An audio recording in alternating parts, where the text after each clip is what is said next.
కమ్మగా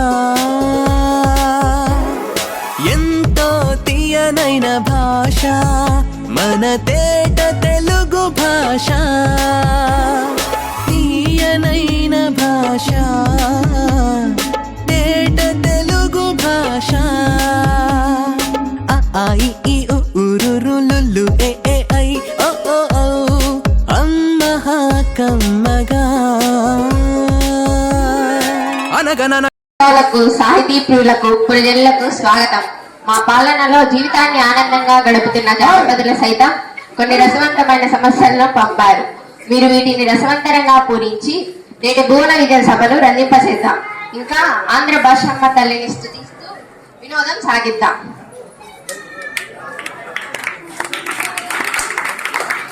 రాజేంద్ర కవిచంద్ర మీతో నేటి భువన విజయ సభను ప్రారంభించాలని మా అభిలాష.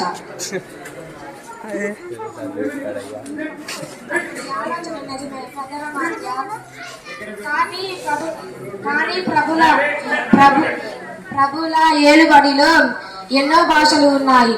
తెలుగు భాష పైనే ఇంత మక్కువ చూపించడానికి గల కారణం ఏమిటో? అదేమిటి సూరన్న కవి, మందార మకరందాలు చల్లివారే తెలుగుని ఇష్టపడిన వారుందిరే తెలుగుదేలనందువా. తెలుగుదేలయన్న దేశంబు తెలుగేను తెలుగు వల్ల గుండ తెలుగు కండ ఎల్లడు పులగొలువ నెరుగవే బాసాడి దేశ భాషలందు తెలుగు లెస్స. మరి ఇంతటి మన తెలుగు భాష మీద ఎవరికైనా మమకారం ఎందుకు ఉండదు? పెద్దనామాచ్య కౌలారా, నేను తర్వాత పద్యమును పూరిస్తాం. ముందు మీరంతా పద్యపూరణకు పూనుకోండి. చిత్తం ప్రభు, మీ అభిప్రాయమే నా శిరోధార్యం. పెద్దనామాచ్య, మీ పద్యపూరణకు సమస్య ఇదిగో. అగ్రజానుజులై రనుజు అగ్రజులుగా.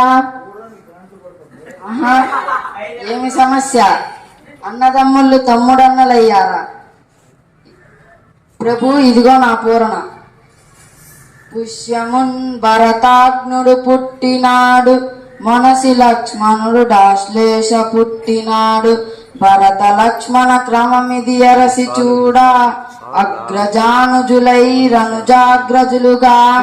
కాని లోకప్తిలో రామ లక్ష్మణ భరత యజ్ఞులని పిలుస్తారు. రామభద్ర, మీ పద్యపూరణకు సమస్య ఇదిగో. కరినెత్తుకపోయి ఎలుక కలుగునదిని దీనిని అర్థవంతంగా పూరించండి భట్టమూర్తి గారు. చిత్త మహాప్రభు,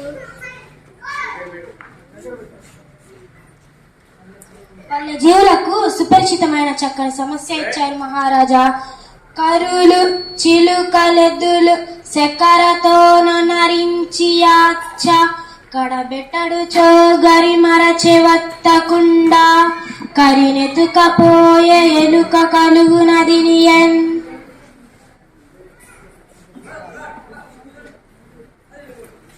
ఆహా ఎంత అద్భుత పూరణ! ఆహా ఎంత అద్భుత పూరణ! ఎలుక ఏనుగును ఎత్తుకొని పోగలదా? ఆ ఏనుగు రంధ్రంలో పట్టున. ఆహాహా! ఏనుగులు, చిలుకలు, ఎద్దులు మొదలైనవి చక్కెరతో చేసిన బొమ్మలు. వాటిని వ్యాపారి పగలంతా అమ్మాడు. సాయంత్రానికి అన్ని బొమ్మలను ఎత్తిపెట్టి ఒక ఏనుగు బొమ్మను మరిచాడని దానిని ఎలుక రంధ్రంలోనికి ఈడ్చిపోయిందన్న మీ భావం వినుల విందుగా ఉంది. బహుబాగు బహుబాగు. కృతజ్ఞతలు మహారాజా. ముద్దు పలుకుల ముక్కుతిమ్మన్న కవి, అందుకోండి. గాడిద ఏడ్చన్ గదన్న గణ సంపన్న దీనిని పూరించండి.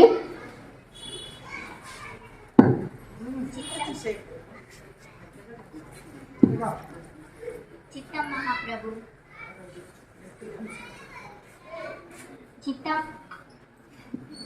చిత్తం మహాప్రభు. రాజశేఖర, మానవులలో ఆడిన మాటలు తప్పేవారు కొందరు ఉన్నారు. జంతువులలో దీన్ని చూడలేం. అయినా దైవ కృపతో పూరించేదను. ఆడిన మాటను తప్పిన గాడిద కొడుకంచు తిట్టగా విని అయ్యో వీడా నా కొడుకని యొక్క గాడిద ఏడ్చెంగదన్న గణ సంపన్న. జంతువు గాడిద ఏడ్చింది అన్నారు. దీనిని చెప్తూ దృష్టాంత రూపంలో సాగిన మీ పూరణ బల.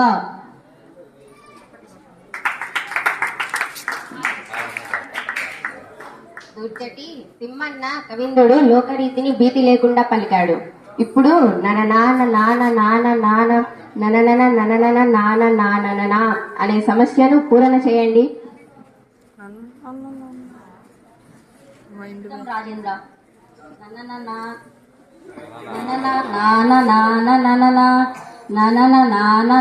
నననం గని సయతాల సంగతుల పరిపూర్ణ మానసమున్న పలుకుని రాగాలు మొదమునల్లొచ్చు పలుకు నిట్టులన్ ననన నాన నాన ననన ననన నాన నాన ననన ననన.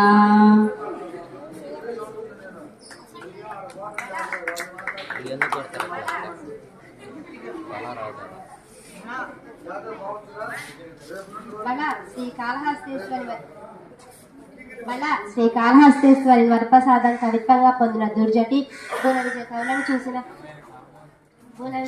చూసిన జానపదాలు కవుల మన సభ గొప్పదని గూర్చి పొలంలో పనులు చేసుకుంటూ కూడా లైతాళానికి అనుకూలంగా మిక్కిలి సంతోషంతో కొన్ని రాగాలు తీస్తూ కళ్ళకు కట్టినట్లవి. పనిలో పాటలతో పాటు పద్యాలను పాడుకునే వైఖరి అద్భుతం.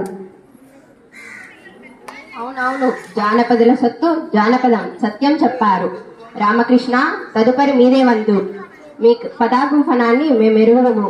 మేక మరియు తోక ఈ రెండు దత్త పదాలతో ఒక సీస పద్యం చెప్పండి.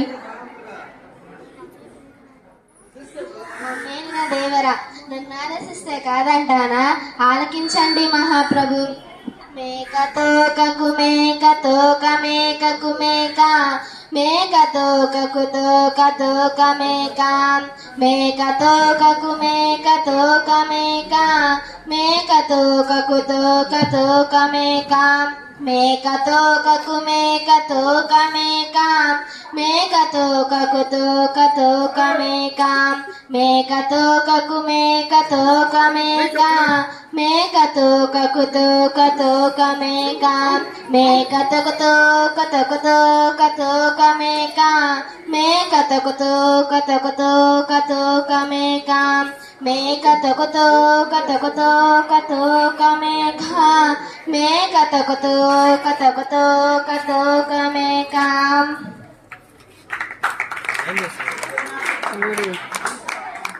మీరు సామాన్యులు కాదు రామకృష్ణ. ఏమేమి మేకల కాపరి అడవికి మేతకాయ మేకను తీసుకుపోయున్నాడా? అందులో ఒక మేక ముందర పోతుందా? దాని తోక వెనుక బాగాన ఉంటుంది. ఒక మేక తోక వెనుక మరొక మేక ఉంది. ఇలా మేకల మంద పోతున్న తీరును మేక తోక అన్న దత్త పదాలతో చక్కగా చిక్కగా చెప్పారు. శభాష్ రామకృష్ణ కవి, మీ కత్తికి రెండు వైపున పదునే మరి, అందుకే మీరు వికట కవి అవ్వారు.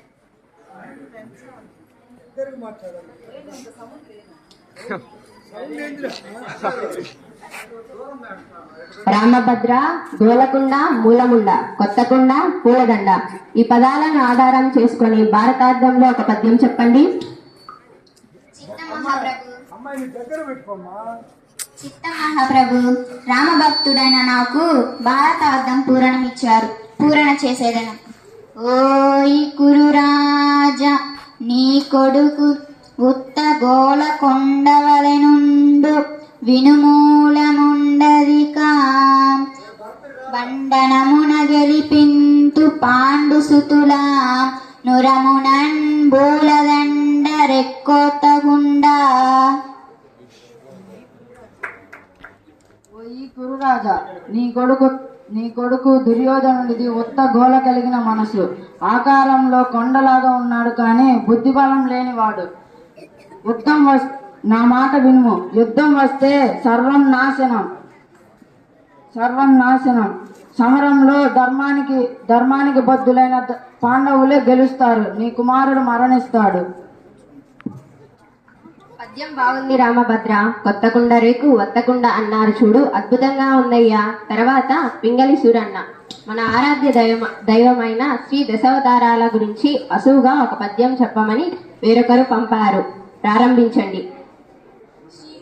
శ్రీహరి భక్తి నీకయ్యా, శ్రీకృష్ణ దేవరాయ గోరినట్లే వినిపిస్తాను.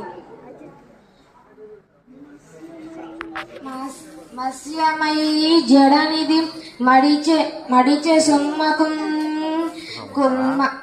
కుర్మమయీం కర్వంపు గోడను మోసం గిటియై హిరణ్యక్ష గొటడంగించెను హరియై వధించెను.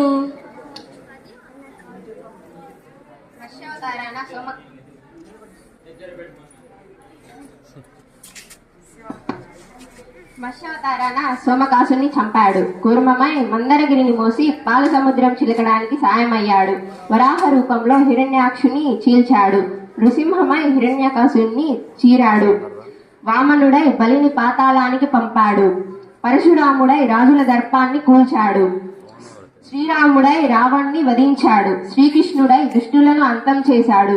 బుద్ధుడై పురస్త్రీల బుద్ధిని మార్చి శివుని చేత త్రిపురకాసుని చంపించాడు. కల్కిగా నీతిహీనులను కూల్చాడు. దశావతారాల గురించి చాలా చక్కగా చెప్పారు. మీ అభినందన స్పందనకు నీతిహీనులను కూల్చాడు. దశావతారాల గురించి చాలా చక్కగా చెప్పారు. మీ అభినందన స్పందనకు నా వందనాలు. ప్రభు, వచ్చే దారిలో ఒక జానపదుడు నాకు ఒక సమస్యనిచ్చారు. మీరు అనుమతిస్తే మీకు ఇస్తాను. తప్పకుండా సభారంభంలో మీకు మాటిచ్చాను కదా, కానివ్వండి, సమస్యను అందివ్వండి. ప్రభు, అందుకోండి. అందరూ నందరే మరియు నందరు నందరే అందరందరే దీనిని పూరించండి. అష్టదిగ్బజ కౌలారా, నా కీర్తిని దిగంతాల వరకు వ్యాపించాలన్న మీ కుతూహలానికి సంతోషం. పూరణ చేసేదను సంతోషం. ఆలకించండి. కొందరు పండితీదనులు, కొందరు నగరకుల్ వదవదులు, కొందరు చతురిప్రియులు, మరియు కొందరు నీతికి భూతికి సిద్ధహస్తులు, కొందరు నాయకులు మరియు కొందరు గాయకులు, అందరు నందరే మరియు నందరు అందరే అందరందరే. సభలో కొందరు పాండిత్యమే ధనంగా కలవారు, కొందరు నాగరికులు, ఇంకొందరు ప్రవర్తలు, మరికొందరు చాతుర్యాన్ని ఇష్టపడేవారు, నీతికి సంపదకు నిలయమైన వారు ఇంకొందరు, నేతలు మరియు గాయకులు. ఇలా సభలోని వారిని ఉద్దేశించి చెప్పారు. దీనిలో మన రాజ్యంలోని ప్రజల సాహితీ సామర్థ్యాలను గుర్తు చేస్తూ అందరూ అందరే అనడం వలన ఎవరికి వారే గొప్ప అని అర్థం.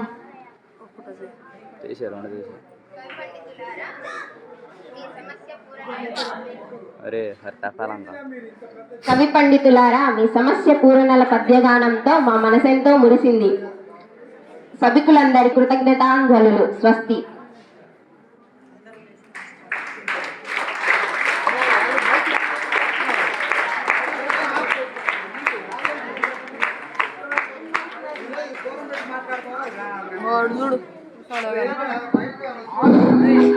ఓకే, ఈ పవన విజయం అనేటువంటి